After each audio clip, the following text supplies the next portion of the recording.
우리는 하나님의 자녀 주 사랑 안에 우리 거할 때 주님 나를 사랑하신 것 같이 우리도 서로 사랑할 수 있네. 우리는 주의 몸된 교회 뭐든지 제가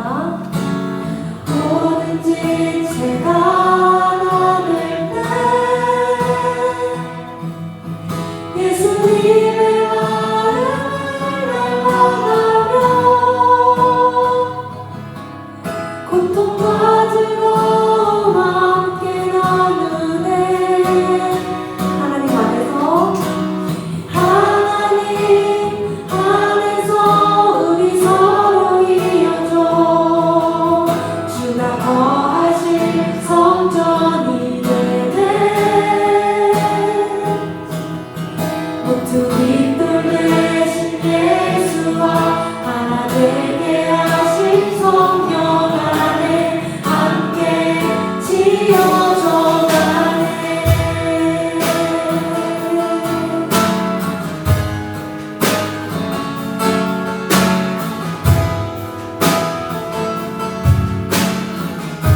한 번 더 고백할까요?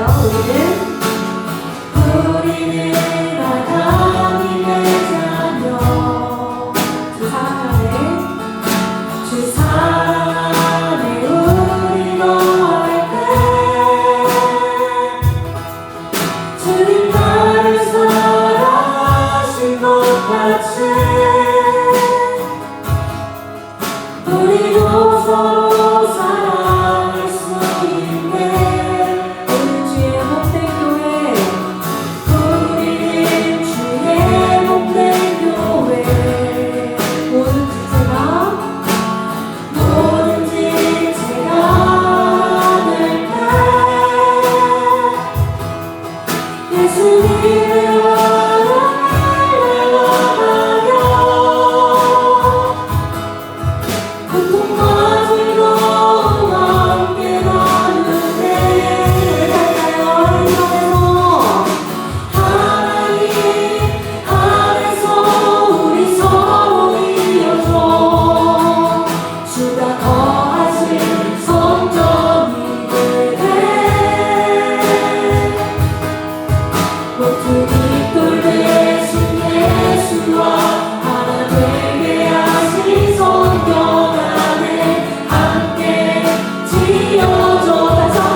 모퉁이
시간 함께 기도하기를 원합니다. 하나님, 우리에게 교회 공동체를 주시네 감사합니다.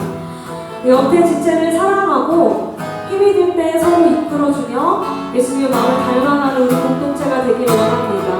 하나님의 사랑으로 우리와 함께하여 주시옵소서라고 자 각자의 기도를 함께 기도하며 나아갑시다.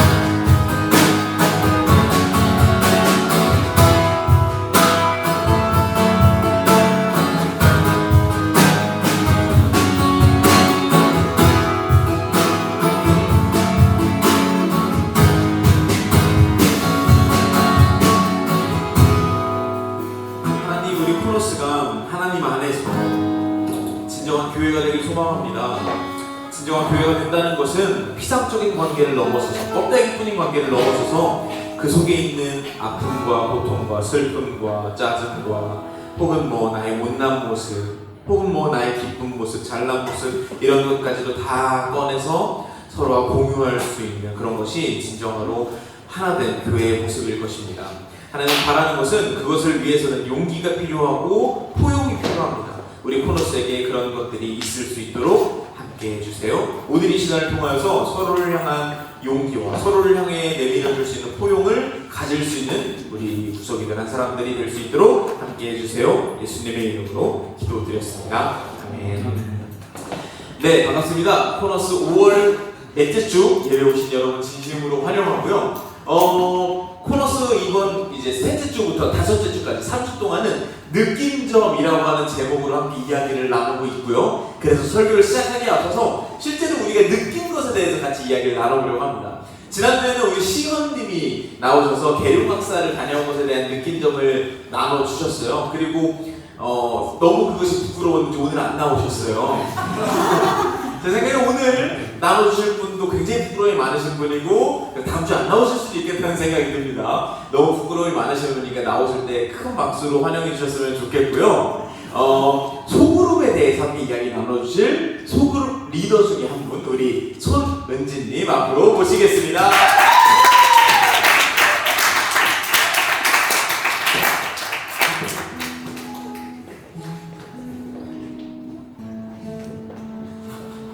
안녕하세요. 저는 코너스에 다니고 있는 손은지라고 합니다. 오늘 저는 소그룹 리더를 맡고 난 후 느꼈던 점을 나눠보려고 하는데요. 느꼈던 점을 나누기 이전에 짧게 저의 이야기를 하고 시작하려고 합니다. 유아를 향해 가고 있는 현재 하나님께서 저에게 명확하게 하고자 하시는 말씀이 있습니다. 바로 함께하라는 것인데요. 이번 연도 이직을 하면서 수많은 사람들과 함께 일을 하게 되었습니다. 어떤 분들이 들었을 때는 사회생활을 하면 당연한 게 아닐까라고 질문을 가질 수도 있을 것 같습니다. 하지만 저는 혼자를 너무 좋아하고 사람들과 함께함을 어려워하는 사람입니다. 낯을 많이 가리기도 하고 단체 생활에 취약한 내향인이기 때문입니다. 외로움을 타지하는 성격이라 혼자서도 잘 지내는 저에게 하나님은 함께하는 법을 알려주고 싶었던 것 같습니다. 이직 후 많은 사람을 만나면 그리고 더 나아가 소그룹 리더의 자리를 통해서 함께함의 가치를 알려주고 싶었던 것 같아요. 처음 소그룹 사람들을 만났을 때 손에 식은땀을 쥐어가며 뜻할 저의 모습을 보셨을지는 모르겠습니다. 시간이 지나면 괜찮아지겠지라는 생각과 달리 한 주가 지나면 지날수록 부족한 것 투성인 제 모습을 보고 이 자리가 내 자리가 맞는 것일까 고민하게 되었던 것 같아요. 괜시리 저로 인하여서 소그룹 모임에 해가 되는 게 아닐까라는 생각을 많이 했습니다. 그래서 사실 이 자리를 내려놓아야 할까 고민을 하며 규용 목사님에게 면담 신청을 하려고 했었어요. 그러던 어느 날 저의 소그룹 원중 한 분께서 이런 말씀을 해주셨습니다. 나는 우리 그룹이 너무 좋아 라는 이 말에 저는 와르르 무너졌던 것 같습니다. 저의 소그룹원들은 함께 대화하는 시간이 좋았고 함께 웃는 것이 좋았고 그리고 서로 알아가는 시간이 너무 좋았던 것인데 혼자 낑낑대며 점점 근근하는 제 모습이 생각나서 너무 부끄러웠던 것 같아요. 사실 저의 부족한 모습이 보였음에도 불구하고 소그룹원들은 함께 이끌어 주었습니다. 저의 부족한 점을 계속 함께 채워주고 있었던 것을 조금 늦게 알아버렸던 것 같아요. 결국 저는 현재 함께함의 가치를 깨닫게 되었습니다. 결국 함께하기에 세상을 사랑할 수 있고 함께하기에 그 사랑의 힘으로 이 세상을 버틸 수 있구나를 깨닫게 되었습니다. 어찌 보면 사람들에게 너무 치이고 상처를 많이 받았던 터라 마음의 문이 꽉 닫혀버린 저에게 하나님께서 계속 문을 두드렸던 것 같습니다. 더 나아가서 이 사랑을 조금 더 느꼈으면 좋겠었는지야 라고 말씀하시는 것 같았습니다. 그래서 저는 한 걸음 더 나아가려고 합니다. 사람들과 함께하는 것을 두려워하기보다 배워가 보고 싶습니다. 저와 같은 성향을 가지고 계시거나 생각을 가지신 분들이 분명히 코너스에 있을 것 같습니다. 혹시 이곳에 계신다면 코너스에서 함께함을 느껴보고 배워보는 것이 어떨까요? 이것으로 저희 느꼈던 점을 마무리해보겠습니다. 들어주셔서 감사합니다.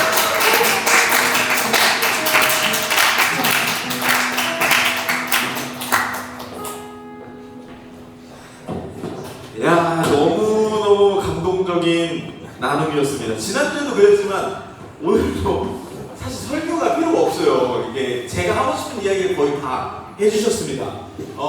설교를 본격적으로 시작하기 앞서서 우리 소그룹 리더분들 한번 손 한 번만 간단하게 들어봐 주실 수 있어요? 하나, 둘, 뒤에 왜 안 계시죠? 네. 그리고 부리더분들도 있어요. 부리더분들도 손 한 번 들어주실까요? 자, 우리 이분들 수고 많으시네요. 박수 한번 드릴까요?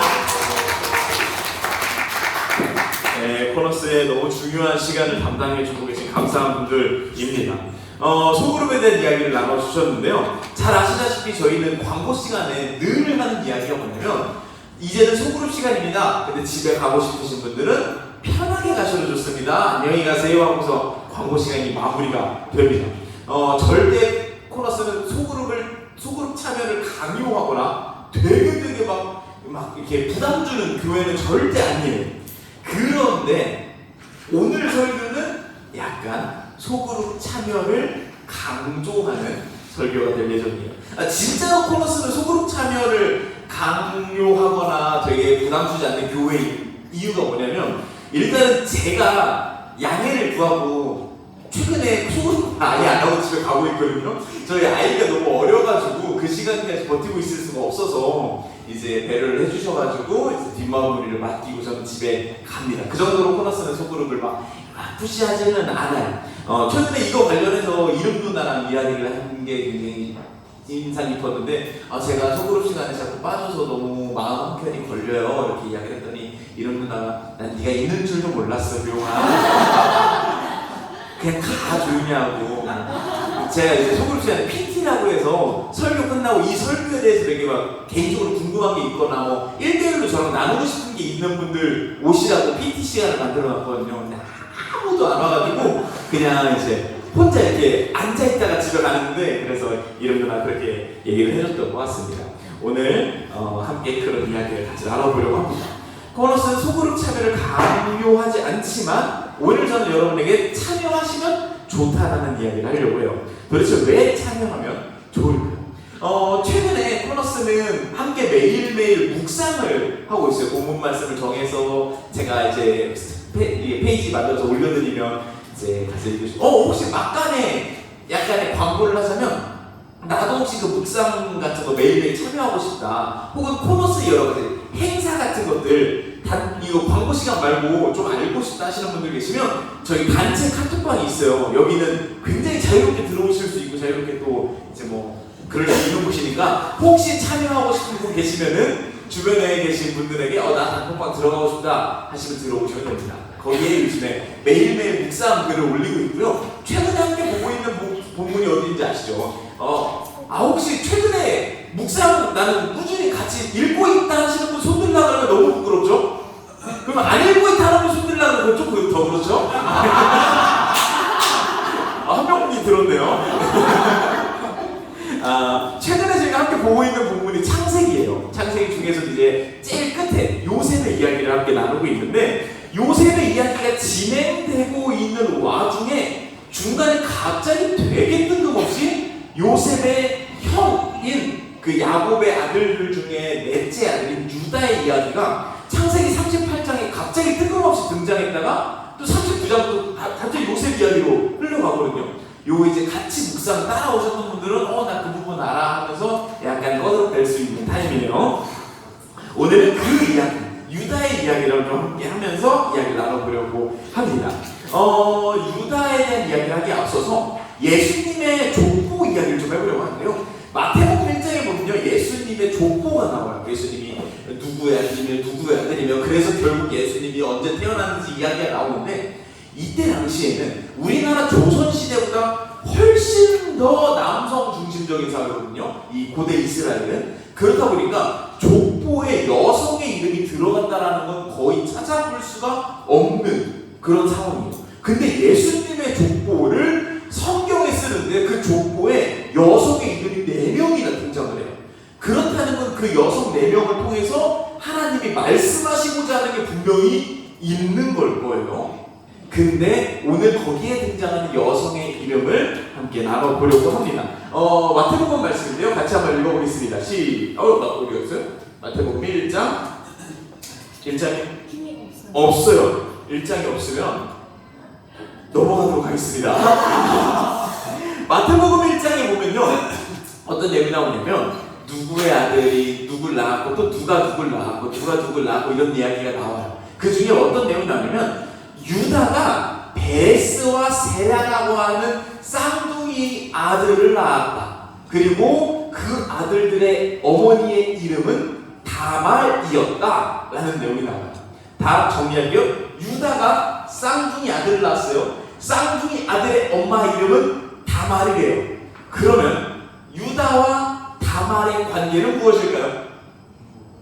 너무 당연한 질문이죠. 유다와 다말은 되게 복잡하게 설명했지만 부부니까 그 둘이 아들을 낳았겠죠? 하지만 오늘의 스토리는 이렇게 시작합니다.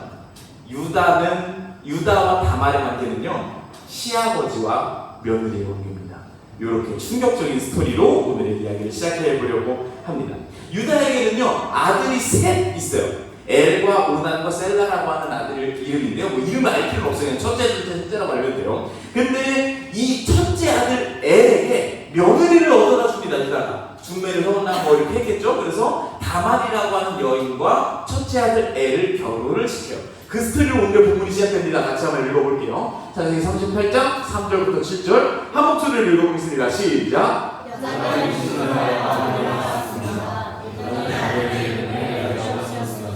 그 후에 여자가 또 아들을 낳았습니다. 여자의 그 아들은 오난이라고 지었습니다. 그 후에 여자가 또 아들을 낳았습니다. 여자는 그 아들의 이름을 셀라라고 지었습니다. 유다는 다말이라는 여자를 자기의 첫째 아들 엘에게 아내로 주었습니다. 엘은 유다의 맏아들이었습니다.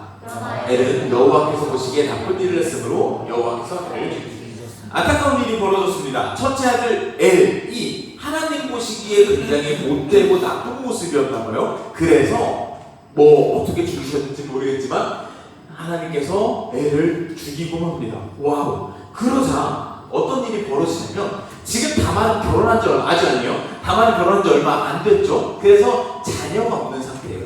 제가 예전에 룻기를 설교할 때 설명드린 적이 있는데, 이때 당시 이스라엘의 아주 못된 법 중에는 뭐가 있냐면, 여성은 재산을 소유할 수가 없는 게 사회적인 국룰이었어요.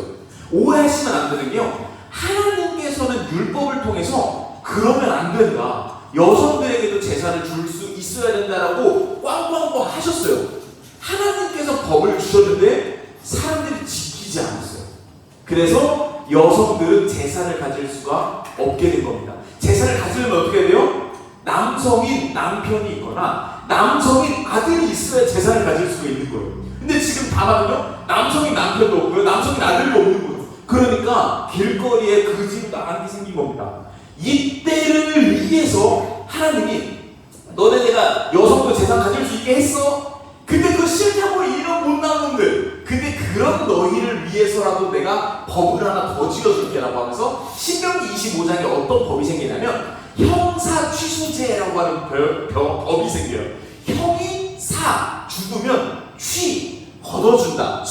형수를 제 동생이 설명 되게 잘했죠 지금. 형이 죽으면 동생이 형수를 걷어준다는 거예요. 이거 지금으로선 이해할 수 없는 법인데요. 어떤 법이냐면 형수가 아무런 재산을 가질 수가 없어요. 그럼 동생이 형수랑 동침을 하는 거예요. 그래서 형수가 아들을 가질 수 있게 도와주는 겁니다. 그러면 이제 남성이 집안에 생겼죠? 그 형수, 남편이 없는 형수도 재산을 가질 수 있게 된 거예요. 그 아들을 통해서. 이걸 동생이 도와주는 지금으로선 이해할 수 없는 법이 있었던 겁니다. 그래서요, 애이 죽어버린 겁니다. 그러니까 이제 유다가 이야기합니다. 야, 둘째 오나나. 다음 글자 한번 넘겨주시겠어요? 짠.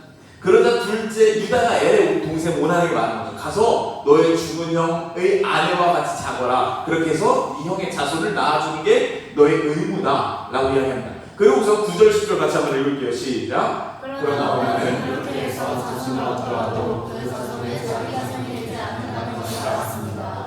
그래서 오나는 다말과 잠자리를 같이 하다가도 다말이 절대로 임신할 수 없게 땅에 정욕을 쏟아냈습니다. 이러한 오난의 행동은 여호와께서 보시기에 나쁜 일이었습니다. 그래서 여호와께서는 오난을 죽이셨습니다. 지금 성경은 생각보다 노골적인 내용들이 많이 나와요. 지금 이 장면은 무엇을 말하고 있는 건가요? 오난 입장에서요, 재산을 형이 없잖아요. 형수고 뭐고 형이 없으면 재산을 3등분해야 되는 걸 2등분만 하는 거잖아요. 유산을 물려받는데 이게 단란한 4인 가족 이런 걸 생각하시면 안 돼요. 유다는 한 부족의 부족장이었어요. 우리 오늘날로 따지면 기업 사장님 같은 거예요. 이 기업 사장님급의 유산을 형제들이 물려왔는데 3등분할 뻔한 걸 2등분하게 된 거예요. 이게 제가 길어질 거라서 얘기를 안 하려고 했는데 이때 당시 법은요, 첫째 아들에게 더 많이 줬어요. 첫째는 두 몫이다라고 해서 예를 들면은 자식이 셋이잖아요. 그러면은 100억이 있다 치면은 첫째 아들이 두 몫 60억을 갖고요. 하여튼 더 많이 가졌어요. 생각했어요. 첫째 아들이 50억을 갖고 둘째, 셋째가 25억씩 갖게 되는 법이었어요. 그래야 25억의 2배인 그 50억을 형이 가져간 거죠. 근데 형이 없어지잖아요. 그럼 이제 어떻게 돼요? 둘째가 두 몫을 갖는 거예요. 둘째가 66억, 막내가 33억을 가져가는 거예요. 그러니까 이건 보통 일이 아닌 거예요. 그러니까 지금 어떻게 하죠? 오난이요? 의도적으로 피임을 해서 아이를 가질 수 없게 하고 있다라는 거예요. 근데 이 오난의 행동이 왜 못 되느냐면 사실 동생 입장에서는 싫을 수 있잖아요. 기껏 내가 아이를 해줘봤자 나한테 도움되는 건 아무것도 없고 오히려 재산을 잃기만 하는데 싫을 수 있어서 신명기 25장에 하나님께서 법을 하나 더 붙여주세요.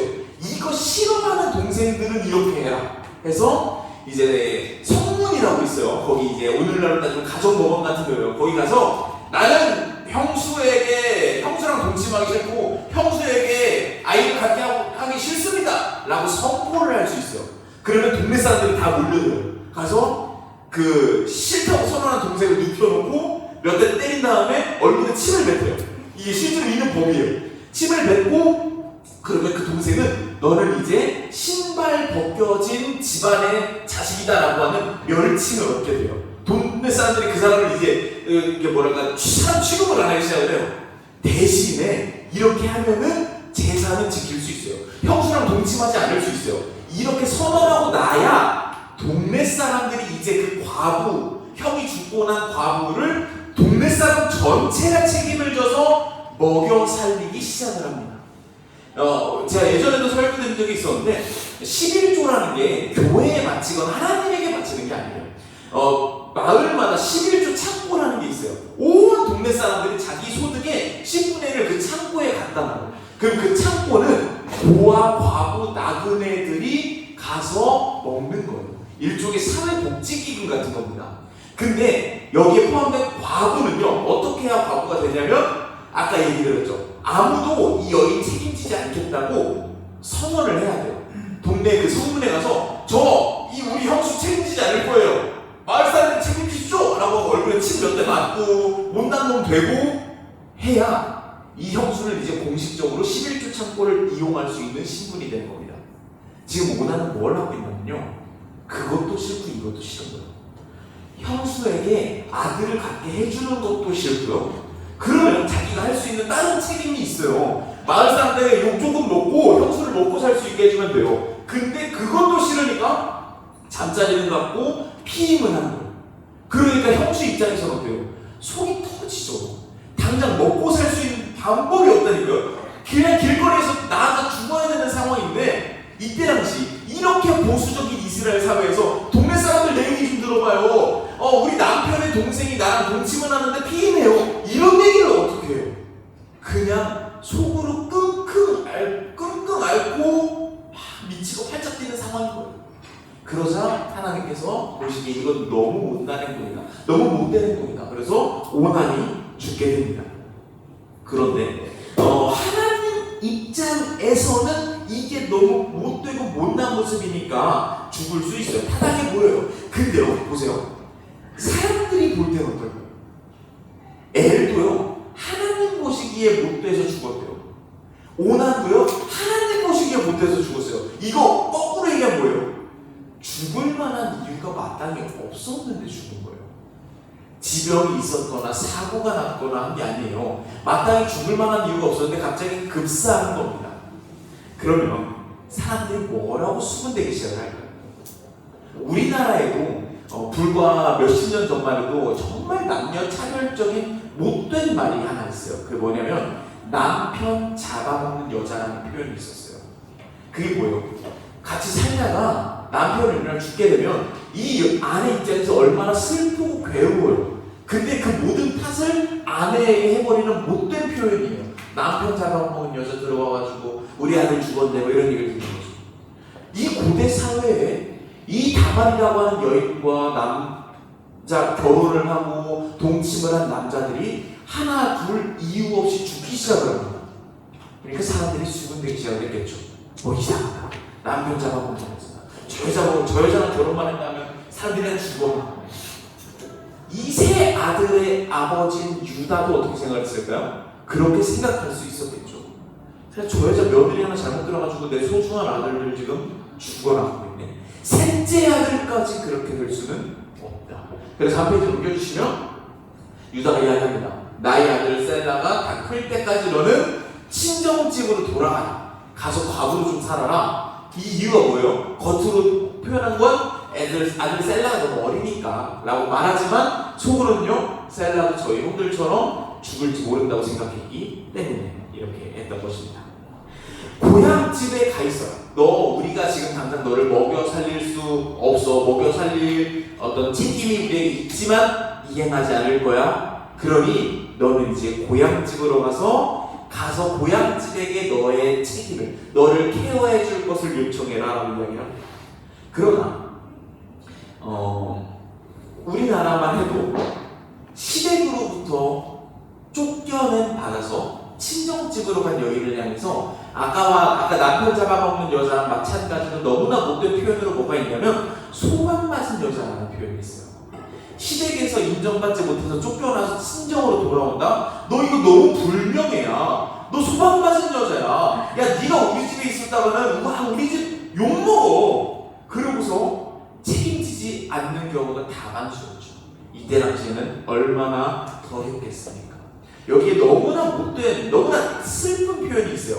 그 뒤에 오랜 세월이 지나서라는 표현이 있어요. 다만이 첫째 남편 엘이 죽고, 그 다음에 자신을 취해줬던 둘째 오난이 죽고, 온 마을 사람들이 수군덕수군덕 대고, 시아버지 유다가도 버리고, 마을로 자기 친정집으로 돌아갔는데 보아하니 그 친정집에서도 책임져 주지 않은 것 같아요. 뒤에 내용이 나오겠지만. 그리고 오랜 세월이 지나요. 다만이 어떻게 살았는지, 길에서 어떻게 빌어먹고 살았는지, 어떻게 굶주림을 버텼는지, 어떻게 아무도 책임져 주지 않는 이 불쌍한 삶을 어떻게 견뎌왔는지 저 짧은 문장에 담겨 있어요. 오랜 세월이 지났다고 합니다. 아무도 책임져 주지 않고 다말의 세월이 오랜 시간이 흐릅니다. 원래는 애기 책임졌어야 됐어요. 그 다음 오나이 책임졌어야 됐어요. 유다가 책임졌어야 됐어요. 친정집에서라도 책임졌어야 됐어요. 마을 사람들이라도 책임졌어야 됐어요. 아무도 책임져 주지 않은 다말의 오랜 세월이 지난 후에 어떤 일이 벌어지냐면 유다가 이제 아내가 죽고 고글하는 기간이 다 지난 후에 자기 친구들이랑 양털을 깎으러 딥나로 올라갑니다. 여기서 이 딥나가 다말의 고향집 바로 근처입니다. 한 페이지 넘겨주시면 아주 상식 밖의 이야기가 펼쳐집니다. 같이 한번 읽어보겠습니다. 시작. 다말은 너의 시아버지가 양털을 깎고 딥나로 올라간다 하는 말을 전해 듣고서 밥을 옷을 먹고 너에서 얼굴을 가리고 딥나로 가는 길에 있는 에나와 앉았다. 그것은 막내 아들 셀라가 이미 다 컸는데도 유다가 자기와 셀라를 짝지어주지 않았기 때문이다. 길을 가던 유다가 그를 보았지만 얼굴을 가리고 있었으므로 유다는 그가 창녀인 줄 알았다. 그래서 유다는 그가 자기 며느리인 줄도 모르고 길가에 서 있는 그에게로 삼았다. 너에게 잠시 들렀다가만 자 들어가자. 그때 그가 물었다. 저에게 들어오시는 값으로 저에게 무엇을 주시겠습니까? 상식 밖의 일이 펼쳐집니다. 이 본문은 굉장히 슬픈 표현이 몇 가지가 나오는데 첫 번째는 과부의 옷입니다. 이때 당시 과부들은 과부인 것만으로도 슬픈데 과부의 옷을 입어야 했던 것 같아요. 그야말로 사회적인 낙인을 찍었던 것이죠. 그리고 지금 이 다말이 무엇을 하고 있죠? 얼굴을 가렸고요. 이 얼굴을 가렸다는 건요, 뒤에도 나오지만 그가 성매매하는 여성인 척을 하고 있다는 거예요. 왜 이렇게 하고 있죠? 오죽 사지에 몰렸으면 이런 행동을 할까라고 생각해 볼 수가 있는 거죠. 성경에 이런 내용이 나온다고 상상할 수 없을 정도로 상식 밖의 이야기가 펼쳐지기 시작을 합니다. 이렇게 상식 밖의 행동을 다말이 선택한 이유가 무엇이죠? 오랜 세월 동안 그 누구도 다말에게 무책임한 행동을 저버리지 않았기 때문입니다. 모두가 다말에게 오랫동안 무책임했어요. 그래서 다말이 과부의 옷이라고 하는 그 나귀를 벗고 성매매를 하는 척을 시아버지에게 한다라고 하는 끔찍한 결과를 보여주게 됩니다. 다말이 이야기합니다. 저에게 들어오는 값으로 비유적으로 표현하고 있죠. 저를 성매매하는 값으로 무엇을 주시겠습니까? 라고 이야기합니다. 한 페이지 넘겨주시면 이렇게 이야기합니다. 유다가 말합니다. 야, 염소 한 마리 줄게. 근데 이게 좀 웃기지만 유다가 성매매하러 가는 길에 염소를 끌고 가는 게 웃기잖아요. 온 동네 소문내는 것도 아니고. 그러니까 가서 이야기하는 건데, 야, 내가 염소 한 마리 줄게. 근데 염소 지금은 없어.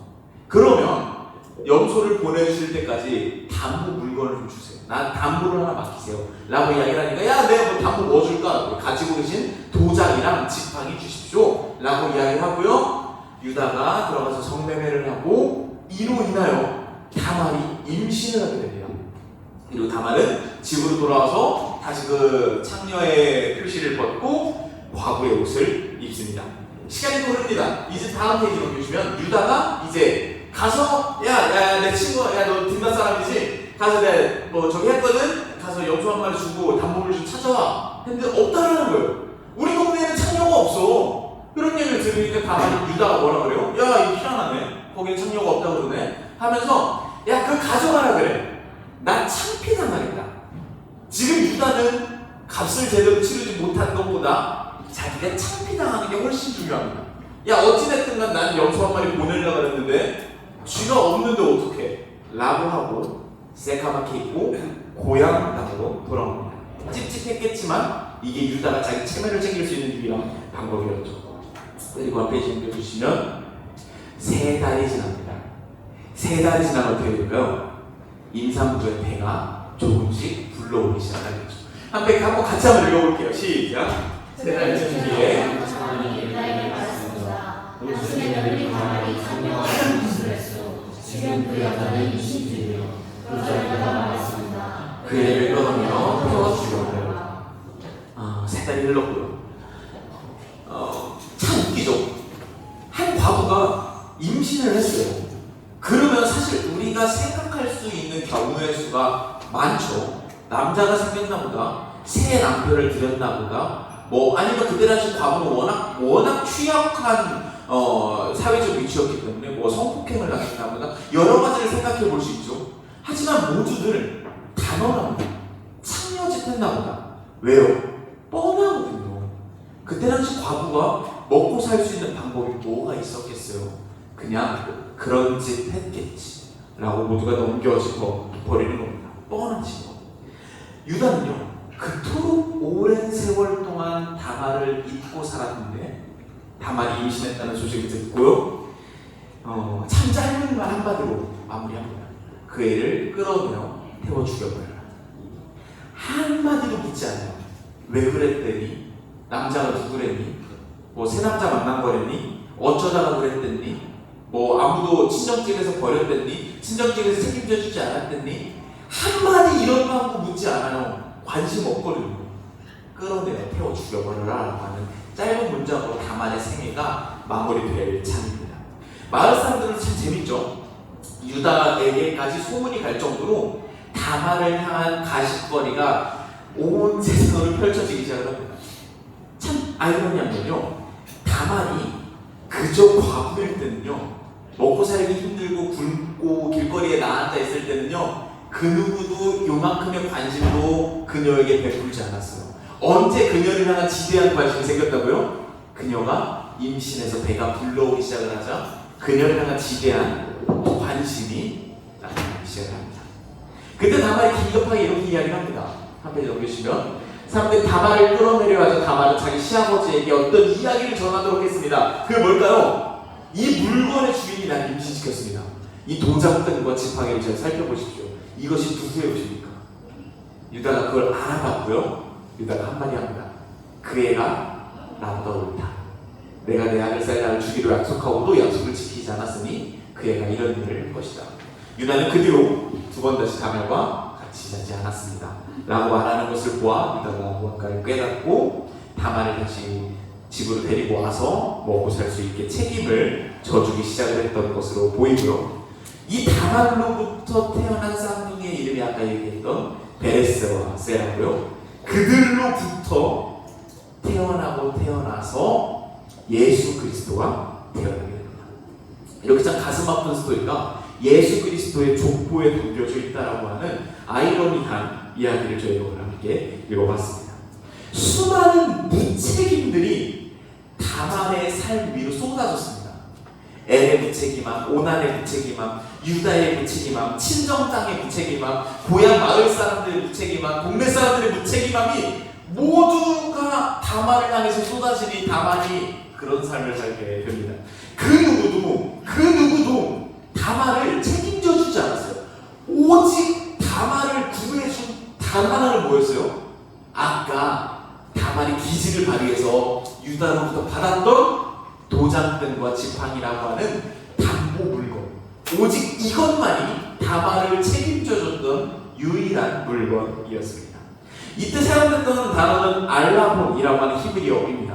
구약성경 전체에서 오직 창세기 38장에만 3번 등장하는 많이 사용되지 않는 단어 알라본이라고 하는 단어에 담보 물건을 뜻합니다. 뭐 보증하다, 뭐 이걸로 내가 보증하겠다라고 하는 그런 뜻을 의미합니다.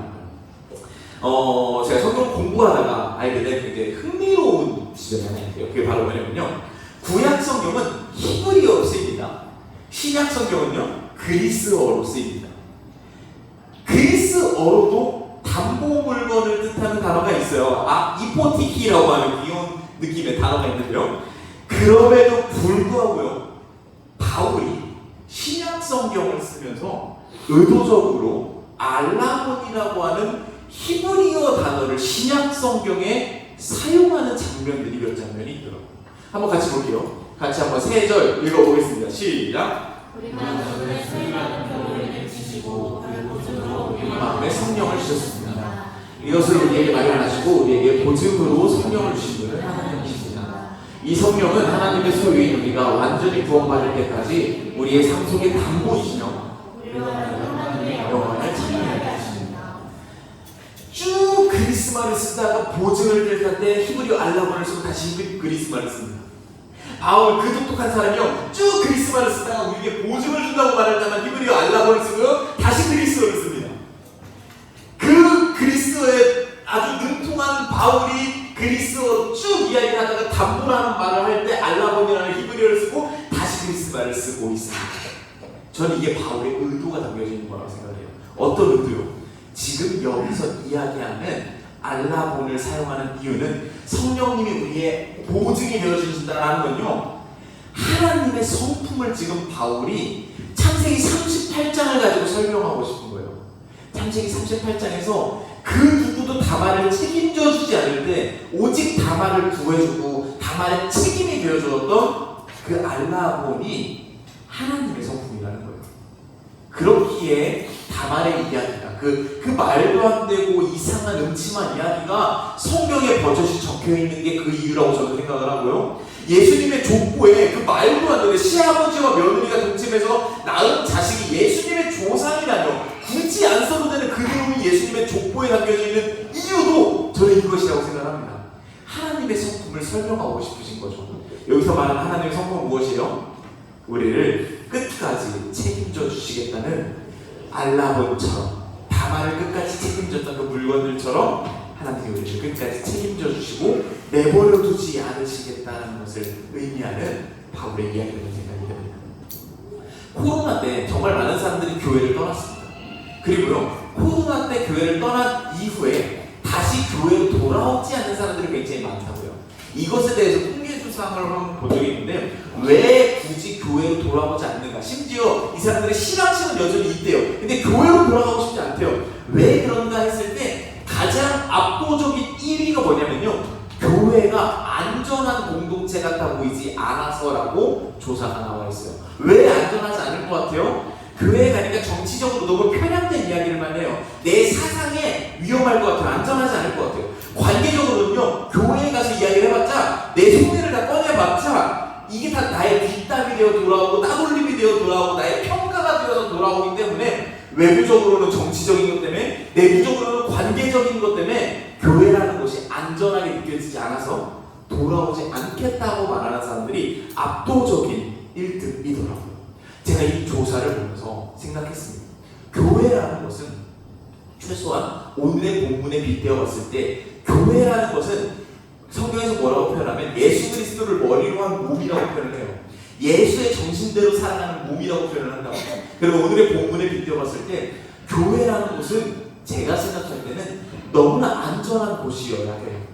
다말을 끝까지 책임졌던 것처럼 그 누구도 저 사람의 아픔과 고통에 대해서 책임져 주지 않으려고 할 때 끝까지 책임졌던 알라본들처럼 교회라면 예수 그리스도를 머리로 한 몸이라면 하나님의 그 성향을 담는 사람들이라면 안전한 품, 저 사람의 고통에 내가 같이 책임져 주겠다라고 말하고 손 내밀어주고 그 사람의 아픔에 대해서 들어주고 할 수 있는 것에 대해서 생각해 볼 수 있는 것이 교회의 모습이라는 생각이 들었습니다. 그래서 더더욱 그 통계 자료를 보는데 가슴이 아프더라고요. 저는 교회라는 곳은 서로를 책임지는 곳이어야 한다는 생각이 듭니다. 그게 오늘 본문 말씀을 통해서 하나님께서 우리에게 말씀하시는 말하는 생각이 들어요. 건강한 오지랖들이 펼쳐지는 곳. 저는 소그룹이 그런 곳이 되었으면 좋겠다는 생각이 들어요. 알라본들이 모여있는 곳. 우리는 살다 보면 누구나 다말이 될 수 있습니다. 누구나 가정 형편에 어려움이 생길 수 있고요. 누구나 내 정신에 어려움이 생길 수 있고요. 내 마음에 어려움이 생길 수 있고요. 내 상황에 어려움이 생길 수 있고요. 막 가슴이 답답하고 막 현실적인 문제가 생길 수 있는 게 우리 운명이에요. 우리는 언제나 가시밭길을 걷고 있어요. 혼자 걸을 때 내가 나사빠지고 쓰러졌을 때 그 나사빠진 자리에서 야 쟤 나사빠졌네 이런 손가락질을 받고 사는 게 우리의 비참한 현실이라고. 근데 교회라는 건 누구나 다말이 될 수 있는 이 인생을 사는 우리끼리 모여서 네가 다말이 됐을 때 내가 너를 책임져주고 내가 다말이 됐을 때 네가 날 좀 책임져줘라 라고 서로를 책임져주는 곳이 바로 저는 교회라는 생각이 듭니다. 교회를 다니시면 소그룹 활동을 하지 않을 수 있어요. 근데 제가 오늘 소그룹을 강조드린 이유는 소그룹 활동을 할 때 여러분이 교회를 교회답게 좀 더 누리실 수 있을 거라는 생각이 들어요. 나의 고통을, 나의 슬픔을, 나의 고민을, 나의 스트레스를 함께 책임져주는 곳이 소그룹이라는 곳이고 거기에서 함께 할 수 있는 그런 시간이 될 수 있었으면 좋겠습니다. 소그룹을 참여하시는 분들께는 두 가지 정도 권고를 이야기 마치려고 해요. 첫 번째는 이거죠. 소그룹 우리 다 하시잖아요. 대부분 하시잖아요. 하실 때 가급적이면 많이 들어주세요. 누가 그 중에 다말일 줄 몰라요. 누가 지금 다말과 같은 삶을 살고 있을지 몰라요. 다말 정도까지는 아닐지라도 누가 지금 가슴 아프고 고통스러운 삶을 걷고 있을지 몰라요. 내가 막 쏟아내고 싶어도 가급적이면 들어줄 수 있는 소그룹의 태도가 될 수 있었으면 좋겠어요. 그리고요, 또 한 가지 제안드리고 싶은, 소그룹 원들에게 제안드리고 싶은 게 하나 있습니다. 그게 뭐냐면요, 첫 번째는 가급적 들어주라는 거고요, 두 번째는요, 가급적 말해달라는 거예요. 굉장히 모순적이죠? 가급적 들어주세요. 그리고요, 가급적이면 여러분 안에 있는 스트레스들, 고민들, 짜증들, 다말스러운 것들이 내 안에 있을 때 꺼내주세요. 내뱉어 주시고 나 좀 책임져줘, 내 감정 좀 책임져줘, 내 스트레스 좀 책임져줘 라고 막 쏟아내세요. 이걸 포용할 수 있는 게 이 코너스라는 걸 함께 생각할 수 있었으면 좋겠습니다. 저는 코너스가 알라본과 같은 공동체가 되었으면 좋겠습니다. 너의 아픔이 내 것이다 라고 말할 수 있는, 너의 빈 곳을 내가 채워주겠다라고 말할 수 있는, 너의 고민을 내 것처럼 들어주겠다라고 말할 수 있는 알라본과 같은 공동체가 될 수 있었으면 좋겠습니다. 그리고 그런 공동체가 될 수 있게 여러분 함께 기도해 주셨으면 좋겠고요. 그런 공동체가 될 수 있게 여러분이 함께 서로를 품어주실 수 있는 코너스가 될 수 있었으면 좋겠고요. 그 무엇보다도 우리가 서로를 품어줄 수 있는, 서로를 책임져 줄 수 있는 힘이 어디서 나오는가? 예수 그리스도가 바울 선생님이 말한 것처럼 예수 그리스도가 먼저 알라본처럼 우리를 보증해주고 책임져 주셨다라는 걸 실감하고 누릴 수 있는 저와 여러분이 될 수 있었으면 좋겠습니다. 함께 이 시간 같이 기도하는 시간 갖도록 할 텐데요. 같이 기도하실 때 저희는 적는 기도로 함께 기도하고 합니다. 혹시 주고 못 받으실 분 계시면 손 들어주시면 아마 갖다 주실 거예요. 손 안 들어주셔도 센스 있게 지금 갖다 주시고 있는 것 같아요. 함께 기도하실 때 교회를 위해서 함께 같이 기도할 수 있었으면 좋겠습니다. 여러분이 함께 출석하시고 여러분이 함께 누리고 계시고 나누고 계신 이 교회가 서로를 더욱더 품어주고 서로를 향해서 책임져 줄 수 있는 그런 건강한 알라본 공동체가 될 수 있게 해달라고 같이 교회를 위해서 좀 기도해 주셨으면 좋겠고요. 그리고 더 나아가서 하나님께서 나의 알라본이 되어주셔서 나를 책임져 주신다는 것을 누리고 실감하고 감사드리는 기도를 올려드렸으면 좋겠습니다. 같이 기도하겠습니다.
적는 기도를 다 적지 못하신 분들은 계속 적으셔도 좋습니다.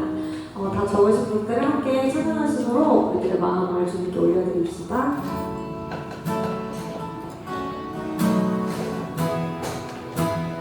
우리는 하나님의 자녀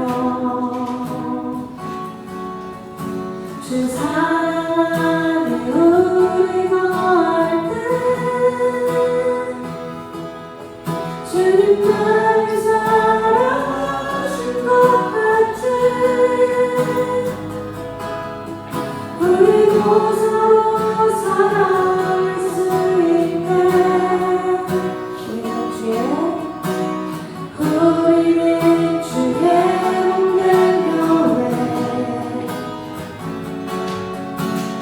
뭐든지 제가 나눌 때 예수님의 말을 들어가며 고통과 즐거움 함께 나누네. 하나님 안에서 우리 서로 이어져 주가 거하실 성전이 되네. 모든 이끌 되신 예수와 하나 되게 하신 성경 안에 함께 지어져가네.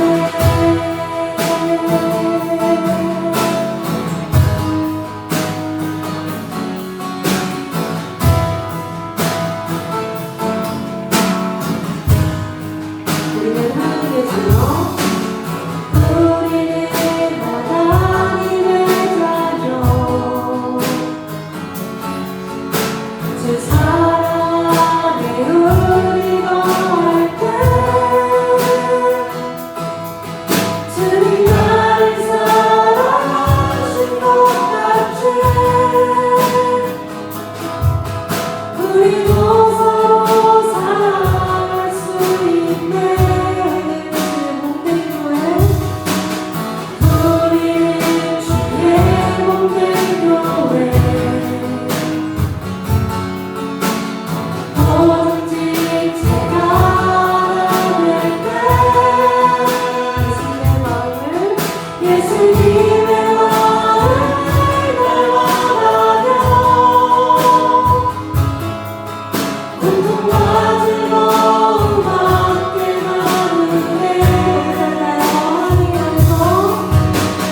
하나님 안에서 우리 서로 이어져 주가 거하신 성전이 되네. 모든 이끌 되신 예수와 하나 되게 하신 성경 안에 함께 지어져가는 성경을 갑시다. 하나님 안에서 우리 서로 이어져 주가 거하신 성전이 되네. 모든 이끌 되신 예수와 하나 되게 하신 성경 안에 함께 지어져가는 우리 스스로를 다시나 하나님 안에서 우리 서로 이어져 주가 거하실 성전이 되네. 모든 이끌 되신 예수와 하나 되게 하신 성령 안에 함께 지어져가네. 모든 이끌 되신 예수와 하나 되게 하신 성령 안에 함께 지어져가네. 우리를 끝까지 책임져 주셨던 내버려 주지 않아 주셨던 그 하나님의 성품을 우리 공동체가 서로가 서로를 책임져주며 바라봐주고 또 품어주고 또 곁이 되어주는 그런 공동체가 되기를 간절히 소망합니다. 저희 커머스는 공동기도문으로 예배를 마치고 있습니다. 저 한 절, 여러분들 한 절 공동기도문 하심으로 예배 마치도록 하겠습니다. 우리는 고개를 들어 하늘을 바라봅니다. 고개를 돌려 땅을 바라봅니다. 하늘과 땅을 번갈아 바라봅니다. 아버지의 마음으로 이웃을 돌아봅니다.